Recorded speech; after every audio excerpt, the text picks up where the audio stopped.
Hello everyone and welcome back to another exciting episode of Boyographic, the show in which I, Matt the Game Boy, take you through the highs and the lows of the Game Boy library, one card at a time.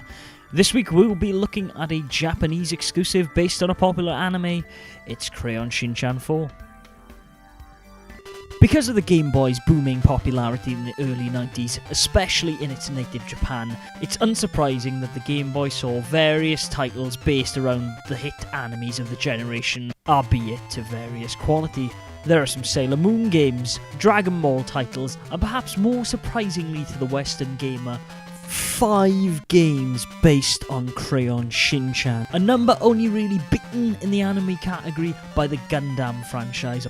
So, why are there 5 Crayon Shin Chan games, I hear you ask? Well, because as late as Fox Kids started airing dubbed episodes in the States and Europe, Crayon Shin Chan was huge in Japan, and is even still popular to this day. While the concept didn't really blow up in the West, in Japan the anime is still running, and undoubtedly so would the manga strip if Shin Chan's creator, Yoshito Usui, hadn't tragically passed away in 2009, resulting in the strip being carried on by Yoshi's team and being renamed New Crayon Shin Chan as a mark of respect. While I usually like to start with the first entry in a series here on Boyographic, with Crayon Shin Chan I thought I'd make an exception, as the 4th entry into the series is not only the best, but is very accessible to the Western gamer. The game is, as you'd probably expect, a platformer, where you take control of a titular Shin-Chan and, for reasons unknown to me due to the language barrier, work your way through 4 pretty easy stages, traversing platforms, avoiding enemies, and beating a boss at the end of each stage. A straightforward formula, yes, but Crayon Shin Chan 4 actually goes a little bit more Nintendo than most games in this genre do. You see, this game features a power-up system that is all very Mario, and surprisingly, and rather cleverly in my opinion, is based around costumes that Shin-Chan can wear. Scattered throughout the level are various power-ups that change Shin-Chan's appearance and skills. As standard, Shin-Chan starts powered up with the ability to throw projectiles at bullies, and I guess is the equivalent to starting as Super Mario in this analogy. Picking up a chicken costume will allow you to throw multiple eggs, the raccoon suit will allow you to go all tanuki, while picking up the superhero costume grants invincibility and a strong attack for a limited time. Much like the Japanese version of Mario, getting hit will reduce Shin-Chan to his regular form, meaning the only way to kill enemies is jumping on their heads until you find another power-up. However, unlike Mario, getting hit as regular Shin-Chan isn't an instant death like it is for our favourite plumber, as if you've managed to collect one of the various smiley coins around the stage, you can get away scot-free. You can stack up to 3 of these coins per stage, and in getting through a level without using any of them will allow you to play 3 fun mini-games at the end. A whack-a-mole style game where you stop villains reaching you along 4 pathways, a bug-catching game that sees you trying to hit a target score within a time limit, and a timed button-pressing mini-game where you need to hit the A button at the right time to allow Shin-Chan and his dog Whitey to leap further in the air to reach an extra life, which is, unsurprisingly, the prize for each of these minigames.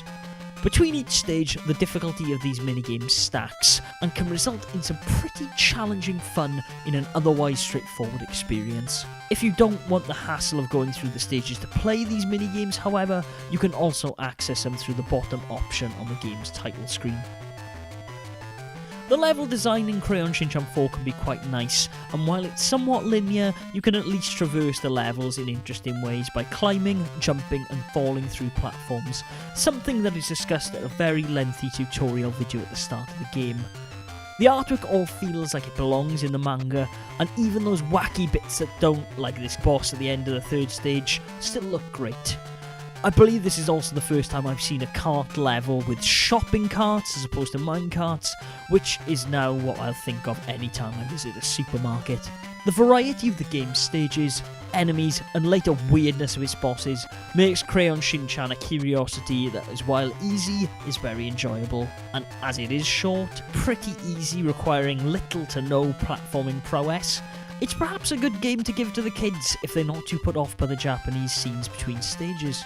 The music has very little variety in this game, which is a bit of a shame, But overall, when comparing this to the other Crayon Shin Chan titles, at least the music here is not too bad. Try it out if you get a chance, though through my experience it's a little hard to get hold of. I only ended up with a copy thanks to the kindness of a lady called Leanne, who runs a Facebook group called Japanese Gaming for Life, which I definitely recommend you check out. So, given how straightforward this game is, and putting aside its interesting power-up system, why did I go through such trouble to track this game down? Well, because this is the source material of one of the most notorious ROM hacks in Game Boy piracy, Super Mario 4.